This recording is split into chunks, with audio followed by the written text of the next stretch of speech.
Hello and welcome back to Asset Guide YouTube channel. आज के इस वीडियो में हम एक बड़ा ही इंपॉर्टेंट मैसेज देखेंगे। जैसे कि आप सभी लोग जानते हैं, कुछ लोग बार बार कमेंट करते हैं कि वन इकोसिस्टम एक मनी सर्कुलेशन है। तो क्या OES क्रिप्टो रियल में मनी सर्कुलेशन है, वो आज हम यहाँ पर चेक करेंगे। दूसरा ये कि मनी सर्कुलेशन आखिर होता क्या है, वो भी मैं आपको बताने की कोशिश करूँगा इस वीडियो में। तो अगर आप इस वीडियो को पूरा ध्यान से देखेंगे तो आपको ये कंसेप्ट जो है पूरा क्लियर हो जाएगा। तो चलिए वीडियो शुरू करते हैं। और पहला पॉइंट आपका हम यहाँ पर कवर कर रहे हैं कि मनी सर्कुलेशन आखिर क्या है। तो ये हमारा जो वन इकोसिस्टम का क्लासिफिकेशन है और जो एक्सचेंज अडॉप्शन है उसी का पार्ट 4 इसको आप बोल सकते हैं, क्योंकि यहाँ पर हम क्रिप्टो करेंसी से रिलेटेड सारी इन्फॉर्मेशन आपको दे रहे हैं। अगर आप एक भी पॉइंट मिस करेंगे तो उसको कहीं ना कहीं कोई ना कोई पॉइंट छूट जाएगा। तो आप सारी वीडियो अगर रेगुलर देखेंगे तो आपको क्रिप्टो करेंसी को लेकर सही पकड़ आपकी बनेगी और आप किसी भी प्रोजेक्ट में पैसे लगाने से पहले ये पहचान कर पाएंगे कि ये रियल में सही प्रोजेक्ट है या नहीं, या फेक है या रियल है। तो चलिए आज हम मनी सर्कुलेशन की बात कर लेते हैं। तो सबसे पहले बात कर लेते हैं मनी सर्कुलेशन। तो मनी सर्कुलेशन एक ऐसा कंसेप्ट है जिसमें पैसे को सर्कुलेट किया जाता है, यानी कि एक बैलेट से दूसरे बैलेट, दूसरे बैलेट से तीसरे बैलेट। और अगर हम इसको क्रिप्टो करेंसी की टर्म में देखें तो एक बैलेट से दूसरे बैलेट पर, चाहे वो एक्सचेंज से बैलेट में, बैलेट से एक्सचेंज में, तो इस तरीके से, यानी कि एक साइड से पैसा आया उसको दूसरी साइड पहुंचा दिया, तो और दूसरी साइड से फिर वो तीसरी साइड पहुंचा दिया। तो इस टाइप का जो सर्कुलेशन ऑफिशियल तरीके से होता है उसको मनी सर्कुलेशन बोलते हैं। और हर एक सिस्टम में मनी सर्कुलेशन का एक लीगल पैरामीटर्स या लीगल इंस्टीट्यूशन रहता है। जैसे अगर हम बात करें किसी एक देश में, तो वहाँ पर मनी सर्कुलेशन की जो अथॉरिटी है वो उस वहाँ के बैंकिंग सिस्टम को रहती है या फाइनेंशियल इंस्टीट्यूशन को रहती है। जैसे अगर मान लो बैंक जो है मनी को प्रिंटिंग करता है, कैश सर्कुलेशन जो होता है, जैसे फिजिकल करेंसी का जो सर्कुलेशन होता है वो कैश सर्कुलेशन के अंदर आता है। और बैंकिंग सिस्टम के अंदर जो सर्कुलेशन होता है उसमें पैसे का ट्रांजैक्शन बैंक अकाउंट के मध्य में होता है, मतलब एक बैंक से दूसरे बैंक में, दूसरे से तीसरे में।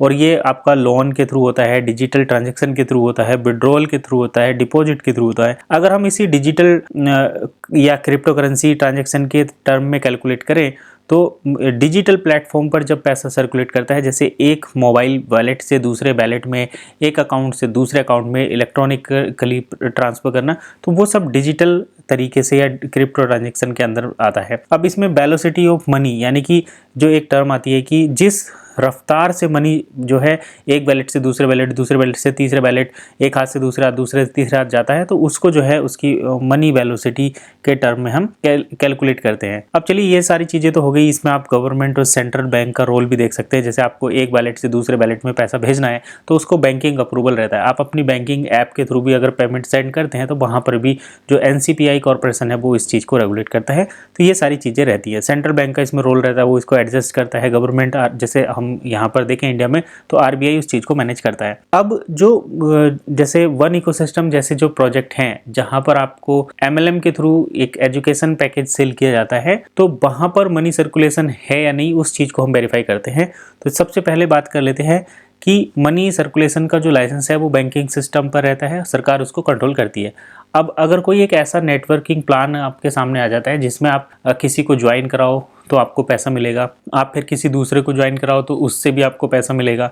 तो इस टाइप में आपको ये देखना पड़ेगा कि आप किसी को ज्वाइन करा रहे हैं तो उस ज्वाइन करने के बाद उस मनी वैल्यू का उस ज्वाइन होने वाले कैंडिडेट को क्या रिटर्न मिल रहा है। जैसे वन इकोसिस्टम में बात करें तो यहाँ पर मैं ये नहीं कह रहा कि उस एजुकेशन पैकेज की क्या वैल्यू है, नहीं वो काम का है नहीं, लेकिन मैं ये बात बोल रहा हूँ कि जैसे अगर कोई बैंकिंग सिस्टम में मतलब कोई MLM इंडस्ट्री में अपनी एंट्री लगाता है तो उसे अगर उस एंट्री के बदले में कुछ प्रोडक्ट दिया जाता है, जैसे जो MLM वाली जितनी मल्टी लेवल मार्केटिंग की कंपनी मेडिसिन प्रोडक्ट सेल करती हैं या प्रोडक्ट सेल करती है, तो वहाँ पर जैसे कोई ज्वाइन होता है तो उसको उसके बदले में प्रोडक्ट दिए जाते हैं, तो वो प्रोडक्ट बेस्ड कंपनी हो जाती है और उसमें मनी का सर्कुलेशन नहीं होता। लेकिन किसी कंपनी के थ्रू अगर एक सॉफ्टवेयर कोर्स बना दिया जाता है, एक सॉफ्टवेयर बना दिया जाता है जिसकी रियल में कोई यूज़ नहीं है, कोई वैल्यू नहीं है, और फिर उसको जो है लोगों को डिस्ट्रीब्यूट किया जाता है, बार बार सेल किया जाता है। जैसे मान लो कि एक पैकेज बना दिया, एक कोर्स बना दिया,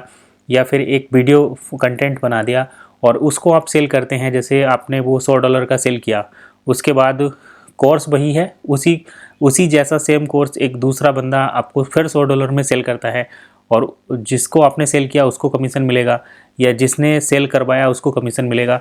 और फिर बाइनरी मैचिंग होती है, उसको उसके बाद में कमीशन मिलता है। तो ये तो हो गया, ये कंडीशन आती है मनी सर्कुलेशन के अंदर। लेकिन आपको जो कमीशन मिला उस कमीशन को आप विड्रॉल कर पा रहे हैं या उससे री एंट्री मार्केट में लगवा पा रहे हैं, एक ऐसा कोड जनरेट कर पा रहे हैं जिससे आप दोबारा से उस प्लेटफॉर्म में किसी तीसरे पर्सन को इंट्रोड्यूस करा सकते हैं, तो वो कहीं ना कहीं मनी सर्कुलेशन की कंडीशन में आता है।